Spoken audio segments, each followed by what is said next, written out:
जय झूलेलाल दोस्तों।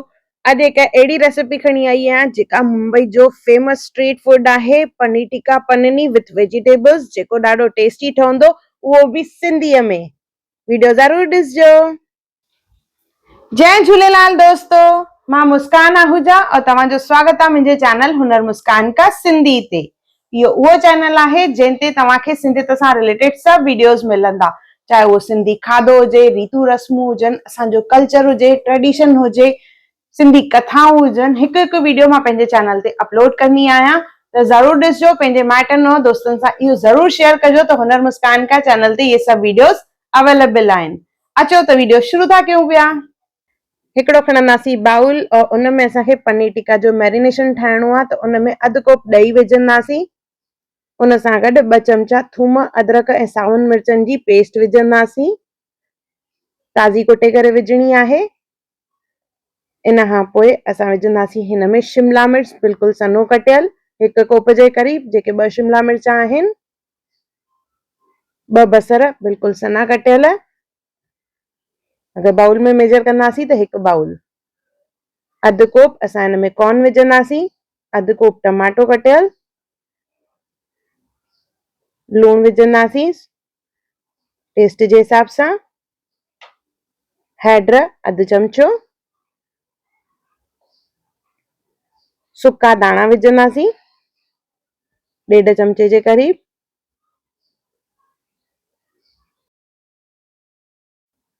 गॾु विझंदासीं असां हिन में कश्मीरी ॻाढ़ा मिर्च, चटपटो ठाहिण लाइ चाट मसालो ऐं जीरा पाउडर। सभिनी जी क्वांटिटीज़ मां लिखियूं आहिनि। अधु लीमो, अधु लीमे जी रस विझंदासीं हिन में। इन सभिनी शयुनि खे मिक्स करणो आहे। उन खां पहिरियों इन में असां विझंदासीं कौड़ो तेल और चङी तरह मिक्स करे मिक्सचर तैयार कंदासीं। इहो असांजो वेजिटेबल्स जो मिक्सचर तैयार थी वियो आहे। थोरो सो हिन में विझंदासीं साओ मसालो। अचो त हाणे पननी ठाहिण शुरू था कयूं पिया। इन जे लाइ असां खणंदासीं पननी ब्रेड, या तव्हांखे कंहिं बि बेकरी ते इज़ीली मिली वेंदी। ब्रेड खे असांखे कट करणो आहे 2 अधनि में।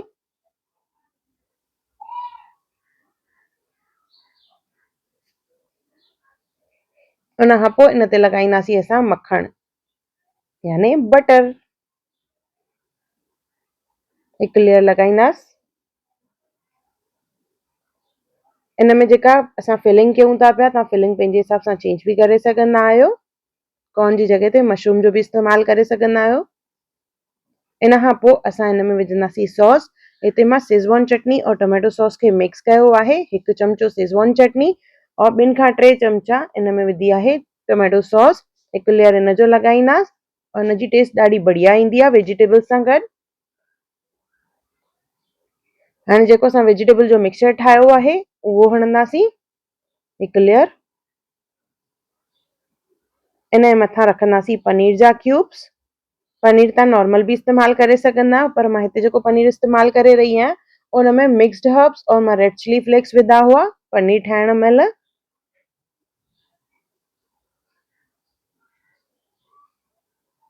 जीअं त असां पनीर टिक्का वेजिटेबल पननी ठाहे रहिया आहियूं, त इन में असां वेजिटेबल्स जी क्वांटिटी विझंदासीं।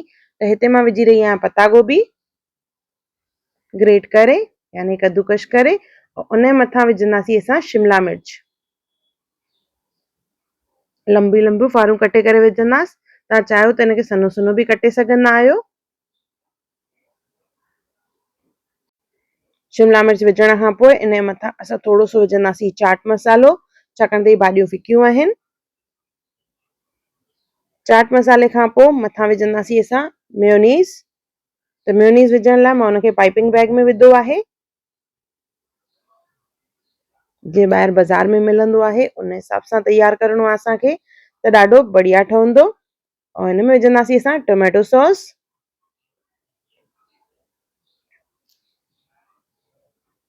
तव्हांखे वधीक स्पाइसी खपे त टोमेटो सॉस सां गॾु तव्हां शेज़वान चटनी भी मिक्स करे विझी सघंदा आहियो। इन जे मथां कंदासीं चीज़ के ग्रेट। चीज़ी चीज़ी ठहंदो सैंडविच असांजो। और इनखे असांखे कवर करणो आहे। मथां लॻाईंदासीं थोरो सो मखण। तव्हां चाहियो त इनखे ग्रिल करे सघंदा आहियो, ओवन में बेक करे सघंदा आहियो, या वरी तए ते बि इनखे सेके सघंदा आहियो। इन जे मथां बि थोरी सी असां चीज़ विझंदासीं। चीज़ विझण खां पोइ इन जे मथां विझंदासीं असां मिक्स्ड हर्ब्स और थोड़ा सा रेड चिली फ्लेक्स, जीअं लुक ॾाढो सुठो अचे इन जो। इन जे मथां विझंदासीं थोरो सो साओ मसालो और इनखे असांखे बेक करणो आहे 180 डिग्री ते 10 मिंटनि जे लाइ। 180 डिग्री ते 10 मिंटनि जे लाइ असां इनखे ओवन में बेक कंदासीं। जीअं ॿुधायोमांव, तव्हां चाहियो त इनखे ग्रिलर में बि ग्रिल करे सघंदा आहियो। जेॾी महिल ग्रिलर में ग्रिल कयो त ओॾी महिल चीज़ न विझणी आहे। ग्रिल करण खां पोइ चीज़ मथां विझिजो। इहो असांजो पनीर पननी तयार आहे, जेको ॾाढो टेस्टी आहे, मुंबई स्ट्रीट फूड। हिकु दफ़ो ज़रूरु ठाहियो और मूंखे कमेंट सेक्शन में ज़रूरु ॿुधाइजो त तव्हांखे इहा रेसिपी कीअं लॻी और अहिड़ियूं कहिड़ियूं रेसिपीज़ तव्हां मुंहिंजे चैनल ते ॾिसणु चाहियो था, उहे बि मूंखे कमेंट करे ज़रूरु ॿुधाइजो। अगर तव्हांखे मुंहिंजी वीडियो पसंद आई हुजे त उनखे लाइक कजो, शेयर कजो और सब्सक्राइब कजो और मुंहिंजी ईंदड़ वीडियोस खे ॾिसण जे लाइ बेल आइकॉन ज़रूरु क्लिक कजो।